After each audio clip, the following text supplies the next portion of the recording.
नमस्कार प्रिय दर्शकों, एक बार फिर आपका स्वागत है हमारे YouTube चैनल में। प्रिय दर्शकों, आज फिर एक नई कहानी, एक नया वीडियो लेकर के हम हाजिर हुए हैं। आज की जो कहानी है, आज का जो प्रसंग है, यह बड़ा ही ज्ञानवर्धक है, बड़ा ही मोटिवेशनल है। प्रिय दर्शकों, कोवे ने बताया, यह 4 बातें जो भी मनुष्य अपने जीवन में याद रखेगा वह कभी गरीब नहीं रह सकता। प्रिय दर्शकों, कहानी शुरू करने से पहले अगर आप हमारे चैनल पर पहली बार आए हैं तो चैनल को सब्सक्राइब करें, बेल आइकॉन ऑन करें, अच्छे अच्छे कमेंट किया करें ताकि हर आने वाले वीडियो का नोटिफिकेशन सबसे पहले आपको मिले और आप उसका फायदा उठा सके। तो शुरू करते हैं आज की यह प्यारी सी कहानी, यह प्यारा सा वीडियो। प्रिय दर्शकों, किसी जंगल में वट वृक्ष पर घोंसला बनाकर एक कौवा अपने परिवार के साथ रहता था। कौवे के परिवार में उसकी पत्नी कौवी और उसके 2 बच्चे थे। दर्शकों, वह कौवा बड़ा ही निर्धन था। उसे अपने परिवार का पेट भरने के लिए कहीं दाना पानी नहीं मिलता था। वह कौवा हर रोज जंगल में दाना पानी की खोज करता, लेकिन उसे कहीं भी दाना पानी नहीं मिलता था। प्रिय दर्शकों, कौवा का परिवार इसी तरह थोड़ा बहुत जो मिल जाता उसी में अपना गुजारा कर रहा था। कभी कभी तो वह चारों रात में भूखे भी सोते थे और जब कभी कौवा को कहीं कुछ दाना पानी मिलता तो वह उसे अपने बच्चों को लाकर देता और खुद भूखा सो जाता। प्रिय दर्शकों, एक दिन की बात है।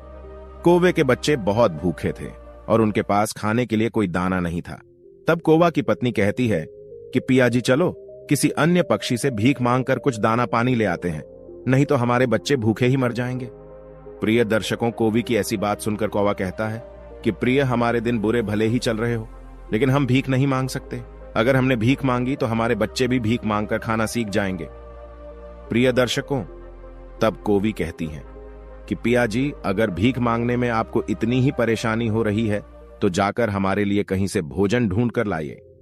प्रिय दर्शकों, अब तो कौवा अपने परिवार के लिए भोजन ढूंढते ढूंढते बहुत दूर निकल जाता है और कई दिनों तक भोजन की तलाश करता है। वह कौवा भूखा प्यासा भोजन ढूंढने में लगा रहता है। प्रिय दर्शकों, कई दिन बीत जाते हैं। उसके बाद कौवा अपने घोंसले में वापस आता है और इस बार वह अपने साथ बहुत सारा दाना पानी लेकर आया था। यह देखकर कौवा की पत्नी और बच्चे बड़े प्रसन्न होते हैं। प्रिय दर्शकों, अब तो वह सभी पेट भर के भोजन करते हैं। अब कौवा की पत्नी कहती है कि पिया जी, मुझे माफ कर दीजिए, मुझे भीख मांगने की बात नहीं कहनी चाहिए थी। अब कौवा कहता है कि प्रिय, मैं तुम्हें एक कहानी सुनाता हूं, तब तुम्हें मेरी बात समझ में आएगी और जो भी मनुष्य इस कहानी को सुन लेगा वह कभी गरीब नहीं रहेगा, कभी भीख मांगकर नहीं खाएगा। प्रिय दर्शकों, कौवा अपनी कहानी प्रारंभ करता है। कौवा कहता है कि प्रिय, किसी शहर में एक निर्धन परिवार रहता था। उस परिवार में पति और पत्नी सिर्फ 2 ही सदस्य थे। कच्चे घर में वह अपना गुजारा कर रहे थे। वह गरीब आदमी मजदूरी करके अपना और अपनी पत्नी का पेट पालता था। इसी तरह दोनों के जीवन की गाड़ी चल रही थी। समय के साथ कौवी गर्भवती हो जाती है। यह सुनकर उसका पति बहुत खुश होता है। वह सोचने लगता है कि अब हमारे घर में भी एक नन्हा सा पुत्र खेला करेगा, हम उसे गोद में खिलाया करेंगे। प्रिय दर्शकों, धीरे धीरे समय गुजरता है। अब उस गरीब के घर में धीरे धीरे वह दिन भी आ जाता है। अब उसकी पत्नी एक बच्चे को जन्म देने वाली थी। उसे उसका पति एक अस्पताल में भर्ती कराता है। प्रसव का समय जब निकट आता है तो इधर वह गरीब आदमी अपने होने वाले बच्चे को लेकर मन में सपने संजोता है। तब तक उसके पास यमराज का बुलावा आ जाता है। उसकी एक दुर्घटना में मृत्यु हो जाती है। शहर के कुछ लोग इधर उस आदमी का अंतिम संस्कार करते हैं तो दूसरी तरफ उसकी स्त्री अस्पताल में अपने बच्चे को जन्म दे रही होती है।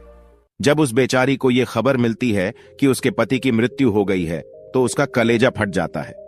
उस बेचारी का दुनिया में सिर्फ उसका पति ही तो था, अब वह भी उसे छोड़कर चला गया था। अब तो वह सिसक सिसक कर रो पड़ती है कि हे भगवान, यह तूने कैसा मेरे ऊपर दुखों का पहाड़ गिरा दिया। मेरा जो सहारा था उसे ही मुझसे छीन लिया। कम से कम इस बच्चे का तो ख्याल किया होता जिसका अभी जन्म भी नहीं हुआ है। पैदा होने से पहले ही तुमने उसके सर से पिता का साया हटा दिया। अब कौन इस बच्चे का पालन पोषण करेगा। प्रिय दर्शकों, कौवा आगे कहता है कि प्रिय, वह दुखियारी अस्पताल में ही अपने पति को याद करके बुरी तरह से रो रही थी। उसे समझ में नहीं आ रहा था कि संतान के आने की खुशी व्यतीत करूं या पति के जाने का दुख। शहर के कुछ लोगों ने उसे समझाया, बहन, जन्म मृत्यु सब विधाता के हाथ में होता है, इसमें मनुष्य का कोई जोर नहीं चलता। यह भी कहा जाता है कि परमात्मा जो करता है अच्छा ही करता है, इसलिए जो चला गया उसका शोक छोड़िए और जो आया है उसके बारे में सोचिए। इधर कई तरीकों से लोग उस गरीब महिला को समझाते हैं। कुछ ही देर में उसने एक सुंदर से पुत्र को जन्म दिया। बेटे को देखकर उसका कुछ दुख हल्का होता है। सोचती है कि अब मैं इस पुत्र को पाल पोस कर बड़ा करूंगी, यही मेरा सहारा बनेगा। अब वह अपने बच्चे को लेकर अपने घर आ जाती है। नगर के कुछ लोगों ने उस महिला की कुछ दिन तक मदद करी, लेकिन कौन हमेशा मदद करता है। जब कुछ दिन बीतते हैं तो मददगार भी पीछे हट गए। अब तो वह अपने बच्चे को लेकर बिल्कुल अकेली पड़ गई। वह समझ गई थी कि दूसरों की मदद से कितने दिन तक जीवन जिया जा सकता है। यदि हमें जीना है और इस बच्चे को पालना है तो खुद जिम्मेदारी उठाना होगा, खुद कोई काम करना पड़ेगा। इस प्रकार वह महिला दूसरों के घरों में अपने लिए साफ सफाई का काम तलाश लेती है। काम करके जो पैसे मिलते थे उनसे वह अपने बच्चे का पेट पालने लगी। समय के साथ धीरे धीरे उसका पुत्र बड़ा होने लगता है। जब वह बालक 4 वर्ष का हो जाता है तो उसकी मां उसे पढ़ाने के लिए नगर के सरकारी विद्यालय में उसका दाखिला करा देती है। सोचा कि मैं अपने बच्चे को पढ़ा लिखाकर इसका जीवन बना दूंगी, कि उसे कभी किसी के आगे हाथ ना फैलाने पड़े। प्रिय दर्शकों, कोवा आगे कहता है कि प्रिय मेहनती मनुष्य के लिए कोई लक्ष्य दूर नहीं होता, पढ़े लिखे विद्वान के लिए कोई जगह विदेश नहीं होती, और मीठा बोलने वाले के लिए कोई पराया नहीं होता। अब इस प्रकार वह महिला मेहनत मजदूरी करके अपने बच्चे को पढ़ाने लगती है। बच्चा भी ठीक से समझता था कि उसके घर में केवल मां ही है। परिवार का खर्च चलाने वाला उसका पिता उसके जन्म से पहले ही चला गया है, इसलिए वह पढ़ाई भी खूब मन लगाकर करता था। धीरे धीरे बच्चे की उम्र 11 वर्ष की हो जाती है। एक दिन की बात है, वह स्त्री बहुत बीमार पड़ जाती है। उसने सोचा कोई छोटी मोटी बीमारी होगी, इसीलिए कभी उस पर ध्यान नहीं दिया, लेकिन उसकी हालत दिन पर दिन खराब होती चली गई। बीमार होने की वजह से वह काम पर भी नहीं जा पाती थी। घर में इतने पैसे भी नहीं थे कि कहीं अपना ठीक से इलाज करा लेती। मां को अत्यंत बीमार देखकर बेटे को बहुत चिंता होती है। वह बालक कहता है, मां तुम चिंता मत करो, मैं तुम्हारे लिए अभी डॉक्टर के पास से दवाई लेकर आता हूं, तुम उसे खा लेना, फिर तुम जल्दी ही ठीक हो जाओगी। अपने बेटे की बात सुनकर मां की आंखें भर आती हैं। कहने लगी, बेटा अब तुम्हें कहीं जाने की जरूरत नहीं है, मेरा भी अब समय आ गया है। मैं तुम्हारे पिता के पास जाना चाहती हूं, लेकिन जाने से पहले तुम मेरी एक बात हमेशा याद रखना। जब तेरा जन्म नहीं हुआ था तब तेरे पिता ने और मैंने एक सपना देखा था कि हम अपने बच्चे को पढ़ा लिखा कर इतना काबिल बना देंगे कि उसे हमारी तरह गरीबी भरी जिंदगी ना जीनी पड़े। लेकिन बेटा मैं उस सपने को पूरा नहीं कर पाई। हे मेरे बेटे, मैं यदि चली भी जाऊं तो तुम अपने पिता के सपने को जरूर साकार करना। तुम ऐसा कोई काम मत करना जिससे तुम्हारे पिता का नाम खराब हो। तुम इस प्रकार से अपना जीवन जीना कि तुम्हारा नाम दूर दूर तक लोग जान जाए। कभी बेटा पैसे के पीछे मत भागना। पैसे के लिए तो लोग इतने नीचे गिर जाते हैं कि अपने माता पिता की इज्जत का भी ख्याल नहीं करते। तुम हमेशा अपना नाम कमाना बेटा, हमेशा स्वाभिमान बनकर जीना। कभी किसी के आगे अपने हाथ मत फैलाना, किसी से याचना मत करना। याचना नहीं करना ही श्रेष्ठता का मूल है, पराधीनता ही नरक है। मनुष्य को सदा ही विद्या, धन, बल, कीर्ति और पुण्य कमाना चाहिए। लड़के ने कहा, मां तुम घबराओ नहीं, मैं तुम्हारे लिए अभी दवाई लेकर आता हूं। और इतना कहकर लड़का मां से 10 रुपए लेकर दवा लेने चला जाता है। बेटे के जाते ही इधर उस गरीब स्त्री के प्राण निकल जाते हैं। प्रिय दर्शकों, जब नगर वालों को पता चलता है तो सब लोग इकट्ठे होकर उस स्त्री का उसके बेटे के हाथों अंतिम संस्कार कराते हैं। अब तो वह बालक बिल्कुल अकेला हो गया था, बिना माता पिता का बेटा। उम्र भी ज्यादा नहीं थी, आखिर जाए तो कहां जाए, करें तो क्या करें। दूर के जो रिश्तेदार थे उन्होंने भी उस बालक पर ध्यान नहीं दिया। आखिर वह गरीब जो था, लेकिन वह बच्चा अकेले ही अपने जीवन की राह पर चल देता है। उसने कभी हार नहीं मानी। जो पैसे मां छोड़ गई थी, कुछ दिन तक उन पैसों से अपना गुजारा चलाता रहा। कुछ दिन के बाद वह पैसे खत्म हो जाते हैं। घर में भी कुछ नहीं था। अब तो एक ही चारा था कि कुछ काम धंधा किया जाए, तभी भोजन की व्यवस्था होगी, तभी स्कूल की फीस भरी जाएगी। प्रिय दर्शकों, कोवा आगे कहता है, ये लड़के को अपनी मां की बात अच्छी तरह याद थी। उसकी मां ने कहा था कि बेटा कितना भी बुरा वक्त आ जाए पर किसी के आगे हाथ मत फैलाना, मेहनत करके ही अपना जीवन यापन करना। लड़के को अपनी मां की यह बात अच्छी तरह याद थी, इसलिए वह कभी किसी के आगे भीख नहीं मांगता था। विद्यालय से आने के बाद वह किसी के खेतों में काम करने चला जाता, कभी किसी की चाय की दुकान पर काम कर लेता और वहां से कुछ पैसे मिलते तो अपने विद्यालय की फीस भर देता था। और अपने खाने पीने की सामग्री खरीद लाता था। इस प्रकार छोटी सी आयु में वह बच्चा पढ़ाई भी करता था और मजदूरी भी करता था। धीरे धीरे कुछ साल ऐसे ही निकल जाते हैं। बच्चा अब अपने नगर से निकलकर कस्बे में पढ़ने लगता है।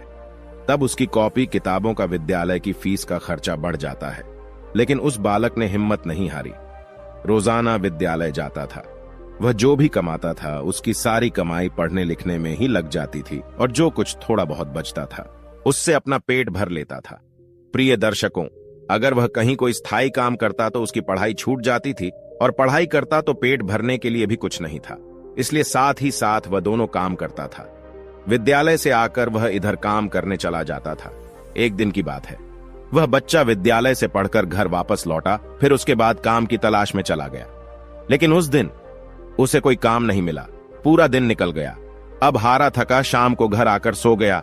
आज कुछ काम नहीं मिला तो खाना कहां से खाता? जो पैसे थे उनसे वह पहले ही विद्यालय की फीस भर चुका था। उसकी स्थिति तो यह थी कि रोज कमाया रोज खाया। जब उस दिन उसे कोई काम नहीं मिला तो बेचारे को भूखे पेट रहना पड़ा, केवल पानी पीकर सो गया। अब सुबह भूखा ही विद्यालय चला जाता है और विद्यालय की छुट्टी के बाद जब घर आता है तो फिर किसी काम की तलाश में निकल पड़ता है। सोचता है कल नहीं मिला लेकिन आज मुझे कोई ना कोई काम जरूर मिल जाएगा। प्रिय दर्शकों को वह आगे कहता है कि प्रिय, लेकिन दुर्भाग्य ने उसका पीछा नहीं छोड़ा। उस दिन भी उसे कोई काम नहीं मिला।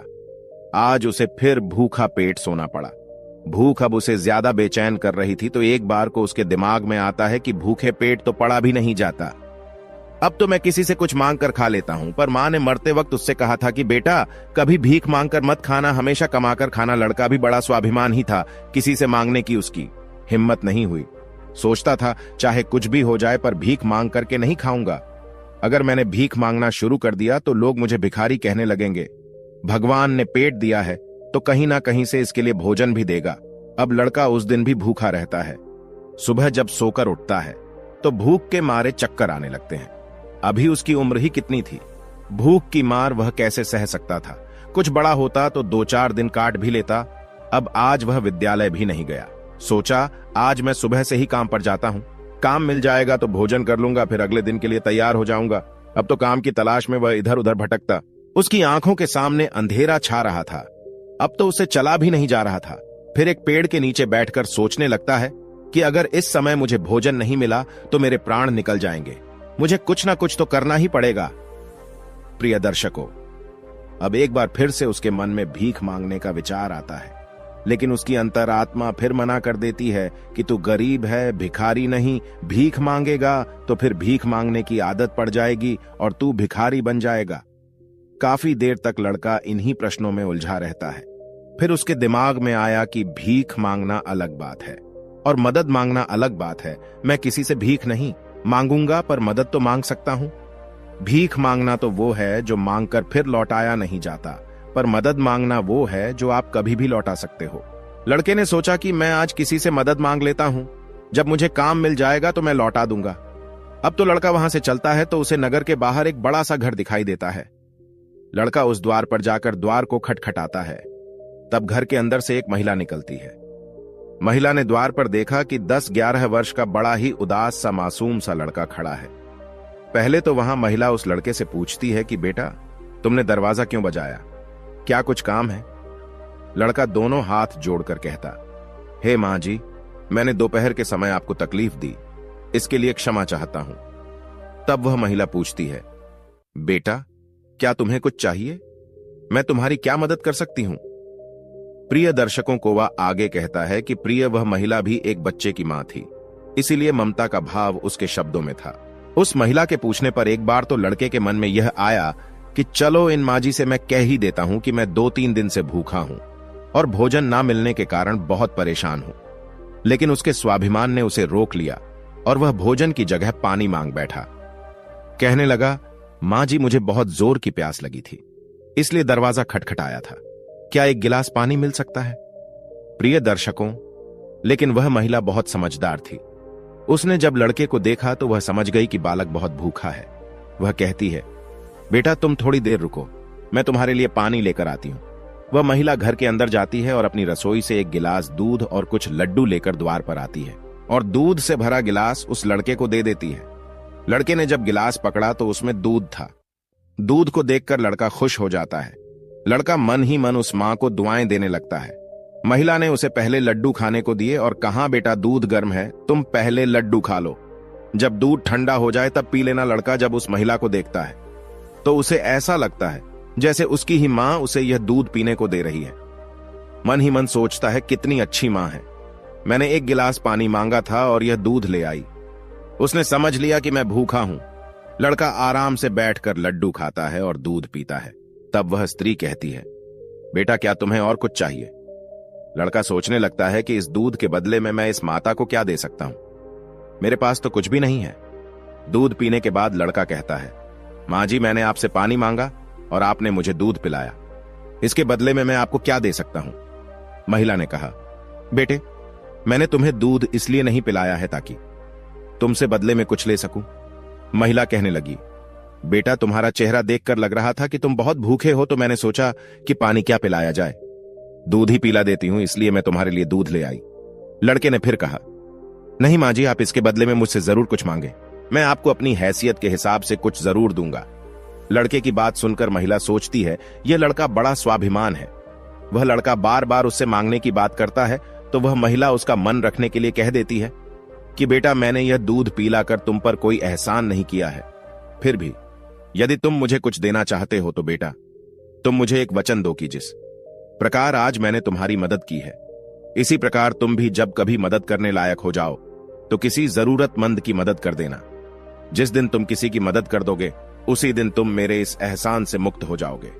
प्रिय दर्शकों, उस महिला ने यह बात इसलिए कही थी ताकि वह लड़का अपने आप को मजबूर ना समझे और खुशी खुशी अपने घर को जा सके।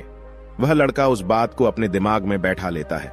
वह उस महिला के पैर छूकर काम की तलाश में आगे को चला जाता है और इस प्रकार धीरे धीरे कई दिन बीत जाते हैं। जिस विद्यालय में वह पढ़ता था उसी विद्यालय में उस स्त्री का बेटा भी पढ़ता था जिसने उसे दूध पिलाया था। एक दिन वह महिला अपने बच्चे को विद्यालय छोड़ने जाती है तो उसने देखा कि विद्यालय में वह लड़का भी पढ़ रहा था। वह स्त्री उस लड़के को पहचान लेती है। उसने विद्यालय के मास्टर जी से जाकर पूछा कि वह बालक कौन है, तो मास्टर जी ने उसे बताया कि उस बालक का नाम रिंकू है और वह बिना माता पिता का बेटा है। छोटी सी आयु में ही उसके दोनों माता पिता गुजर गए थे। यह जानकर उस महिला को बड़ा दुख होता है। सोचती है जब इसके माँ बाप नहीं है तो फिर इसकी पढ़ाई का खर्च कौन उठाता है। तब विद्यालय के बड़े मास्टर बताते हैं, बहन जी रिंकू बहुत ही अच्छा बच्चा है, वह अपनी पढ़ाई का खर्च स्वयं उठाता है और पढ़ने में भी बड़ा तेज है। वो मेहनत मजदूरी करता है और तब जाकर विद्यालय की फीस भरता है। जब कभी वह विद्यालय नहीं आता है और अपनी फीस भी समय पर नहीं दे पाता है तो हम लोग उस पर ज्यादा दबाव नहीं बनाते। प्रिय दर्शकों को वह आगे अपनी पत्नी कोवी से कहता है कि प्रिय, जब उस स्त्री को संकेत की स्थिति का पता चलता है तो वह करुणा से भर जाती है। उसका मन करता है कि मैं उस बालक की कुछ मदद करूं जिसका कोई नहीं होता। ऐसे ही लोगों की मदद तो करनी चाहिए, तभी भगवान प्रसन्न होता है। जिसका कोई नहीं है वह भगवान का है और उसकी मदद करने का अर्थ है कि आपने भगवान को प्रसन्न कर दिया। महिला ने सोचा, यह लड़का मुझसे पैसे तो लेगा नहीं क्योंकि यह बड़ा स्वाभिमानी बालक है। तब उस महिला ने बड़े मास्टर जी से कहा, श्रीमान जी, अगर मैं इस बालक की फीस भर दिया करूं तो आपको कोई आपत्ति तो नहीं है?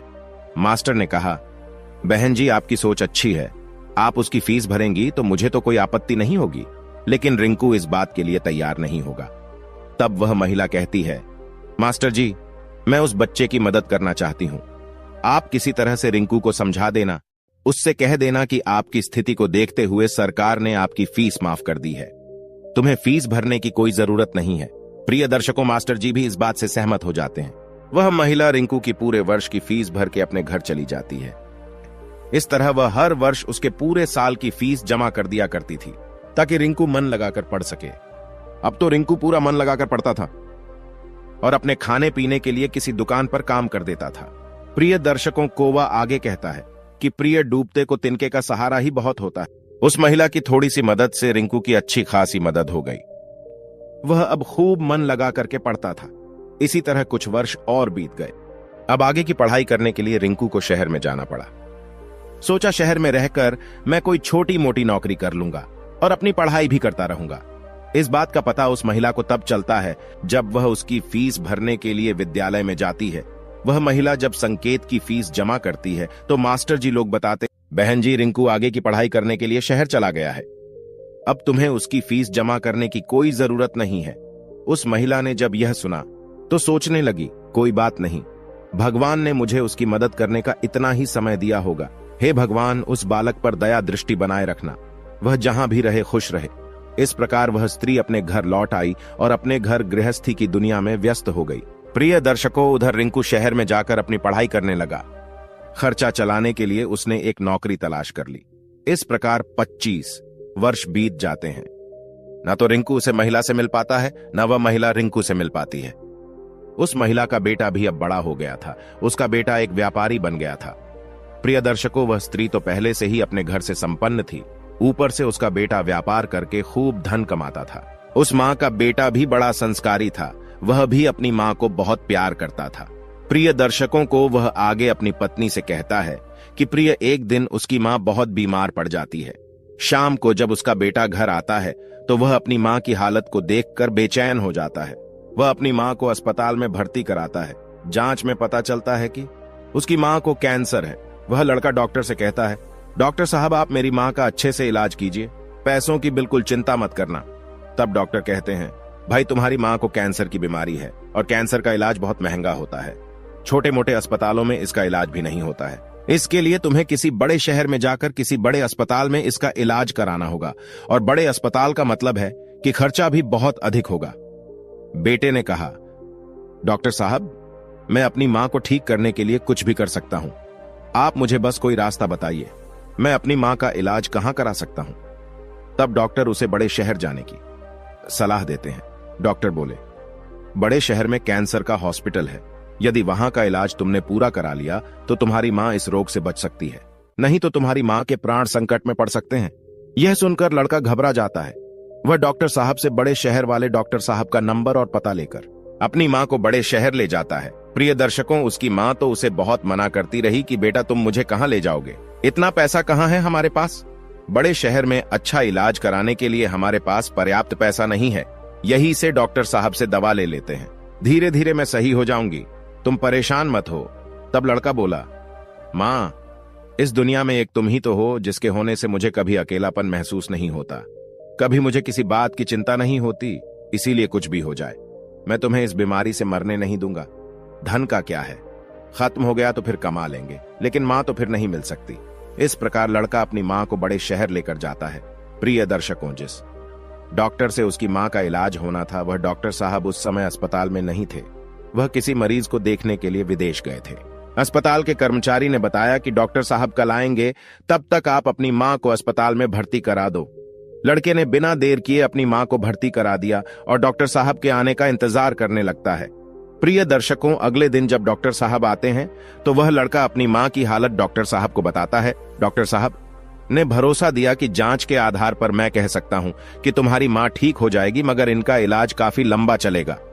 लड़के ने कहा, डॉक्टर साहब कुछ भी हो जाए, मैं अपनी माँ को ठीक कराकर ही घर ले जाना चाहता हूँ, चाहे इसके लिए मुझे अपना सब कुछ बेचना पड़े, कितने ही दिन मुझे यहाँ रुकना पड़े। प्रिय दर्शकों, इस प्रकार वहां के डॉक्टर ने उस माँ का इलाज शुरू कर दिया। अगर छोटे शहर की बात होती तो खर्चा कुछ कम हो जाता, लेकिन वहां का खर्चा तो बहुत लंबा था। फिर भी उस लड़के ने हिम्मत नहीं हारी। प्रिय दर्शकों, वह कहता है कि मां से अनमोल संसार में कुछ भी नहीं है। डॉक्टर साहब जो दवाइयां लिखते थे वह दवाइयां बहुत महंगी आती थीं। लड़का अपनी मां के लिए महंगी से महंगी दवाइयां लेकर आता था। उधर उसका जो व्यापार था वह अपनी मां की देखरेख के कारण उसमें भी समय नहीं दे पाया, तो वह भी ठंडा पड़ गया। कई दिन तक इलाज होता रहा। धीरे धीरे मां की हालत में सुधार होने लगा। बेटे के पास जो जमा पूंजी थी वह खत्म होने लगी। इधर मां को जब पता चलता है कि बेटे के पास अब पैसे नहीं रहे तो मां कहती है, बेटा तुम इतनी महंगी दवाइयां क्यों ले रहे हो, कहां से डॉक्टर साहब की फीस भरोगे, कहां से दवाइयों का खर्च उठाओगे, तुम्हारा व्यापार भी बंद हो गया है। तब बेटा कहता है, मां तुम चिंता मत करो, मैं तुम्हारा इलाज, अपना मकान दुकान सब कुछ बेचकर कराऊंगा। मां भी बेटे की जिद के आगे बेबस हो जाती है। वह लड़का अपनी मां का इलाज निरंतर जारी रखता है और धीरे धीरे 1 महीना बीत जाता है। प्रिय दर्शकों, वहां पर एक बात बड़ी ही विचित्र थी। उस अस्पताल का जो सबसे बड़ा डॉक्टर था वह जब उस लड़के की मां से मिलने आता था तो 2-4 घंटे उस माँ के पास बैठकर बातें किया करता था। ये देखकर माँ को भी बड़ा अच्छा लगता था कि अजीब डॉक्टर है, इतना बड़ा डॉक्टर है जिसे बिल्कुल भी फुर्सत नहीं है। वह मुझसे बात करने के लिए इतना समय कैसे निकाल लेता है। प्रिय दर्शकों, इस प्रकार कई दिन बीत जाते हैं। तो एक दिन वह लड़का डॉक्टर के पास में जाता है और डॉक्टर साहब से पूछता है कि डॉक्टर साहब, अभी मेरी माँ का इलाज कितने दिन और चलेगा। डॉक्टर साहब उसे सारी बात बताते हैं कि भाई आप चिंता मत करो, आपकी माँ पूरी तरह से स्वस्थ हो चुकी है। मैं भी संतुष्टि के लिए एक बार जांच और करा लेता हूं। उस जांच की रिपोर्ट आ जाने दो, फिर तुम अपनी माँ को घर ले जा सकते हो। प्रिय दर्शकों, अब तो उस माँ का बेटा रिपोर्ट आने का इंतजार करने लगता है। 2 दिन के बाद रिपोर्ट आ जाती है। जब रिपोर्ट आती है तो लड़का फिर डॉक्टर से मिलने जाता है और पूछता है, डॉक्टर साहब क्या मेरी माँ ठीक हो गई, कोई खतरे वाली बात तो नहीं है। तब डॉक्टर साहब कहते हैं, भाई चिंता मत करो, रिपोर्ट अच्छी आई है, तुम्हारी माँ पूरी तरह से ठीक हो गई है, अब आप इन्हें अपने घर ले जा सकते हो। डॉक्टर की बात सुनकर बेटा खुश हो जाता है और डॉक्टर साहब को बहुत धन्यवाद देता है। लड़का अपनी माँ के पास जाता है और सोचता है कि भगवान का लाख लाख धन्यवाद कि मेरी माँ बच गई, मेरी मेहनत सफल हो गई। यही बात वह अपनी माँ को बताने के लिए जाता है और माँ से कहता है कि माँ तुम पूरी तरह से ठीक हो गई हो, अब हम जल्द ही अपने घर जाने वाले हैं। यह बात सुनकर माँ भी बड़ी खुश हो जाती है, लेकिन अगले ही पल वह यह सोचकर उदास हो जाती है कि मैं तो ठीक हो गई हूँ, लेकिन इस अस्पताल का जो बिल होगा वह लाखों में होगा, कैसे मेरा बेटा चुका पाएगा। इतनी मोटी रकम की व्यवस्था वह कहां से करेगा। पास में जो जमा पूंजी थी वह तो सब इलाज में खर्च हो गई। मां को उदास देखकर बेटा समझाता है, मां तुम क्यों उदास होती हो, मैं अपना सब कुछ बेचकर आपके इलाज का बिल चुका दूंगा, घर मकान तो बाद में भी बना लूंगा, इसलिए मां तुम्हें इन बातों की चिंता करने की कोई जरूरत नहीं है। बेटा अपनी मां को बहुत समझाता है, मगर मां तो मां होती है, उसका अपने बेटे के लिए चिंता करना स्वाभाविक था। मां सोचने लगती है कि मेरा बेटा यदि सब कुछ बेच देगा तो फिर वह आगे अपना जीवन कैसे चलाएगा, इसके भविष्य का क्या होगा। प्रिय दर्शकों, वह मां रात भर यही सोचती रही। चिंता करते करते मां और बेटा दोनों की रात निकल गई।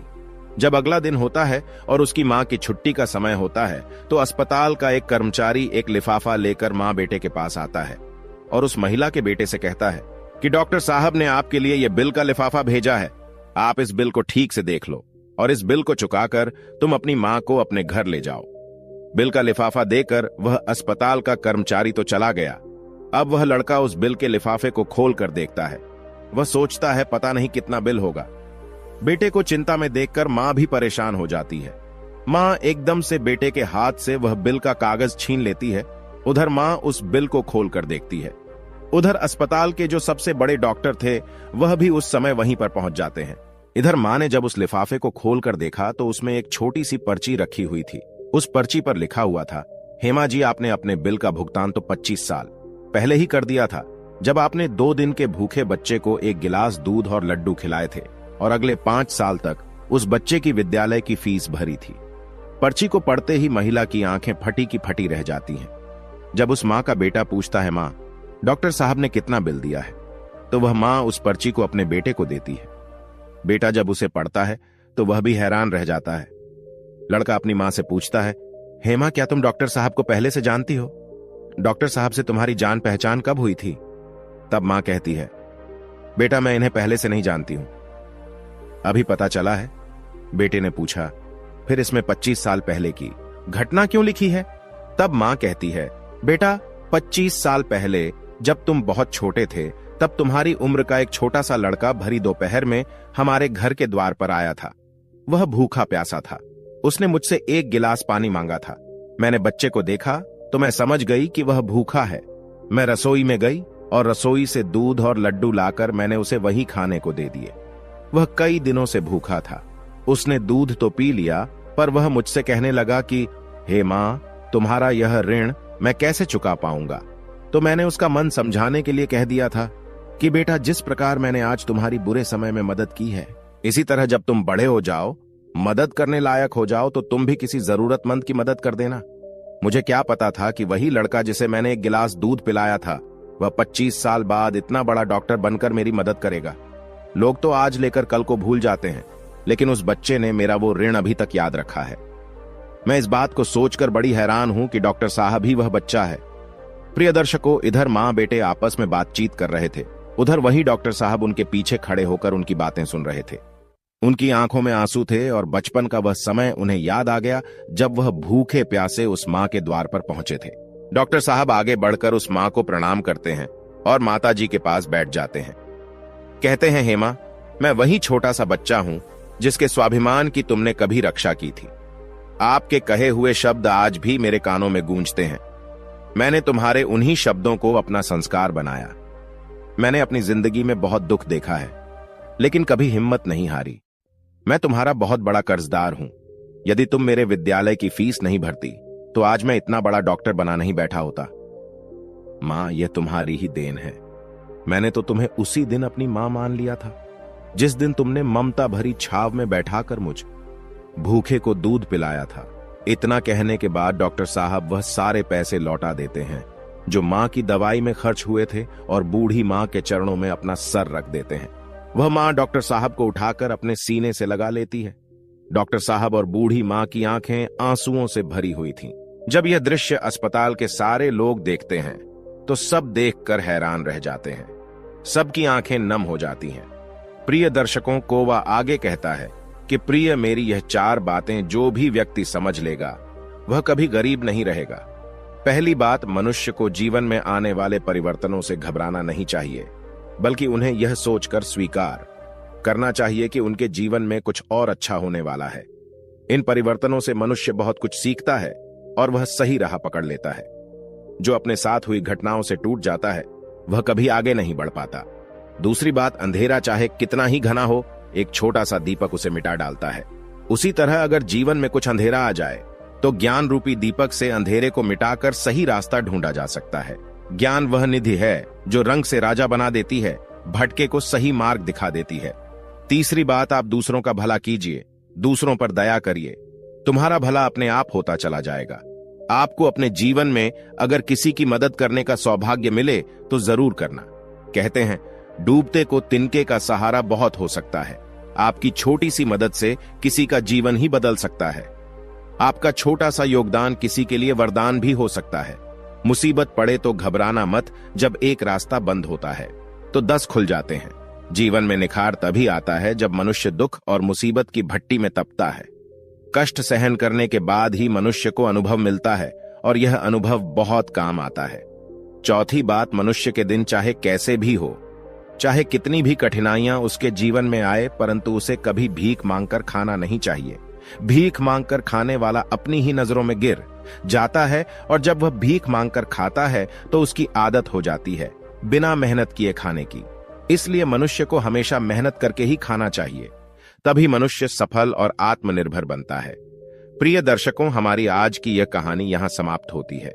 हम उम्मीद करते हैं कि आपको हमारी आज की यह कहानी बहुत पसंद आई होगी और आप इससे ढेर सारी प्रेरणा लेंगे।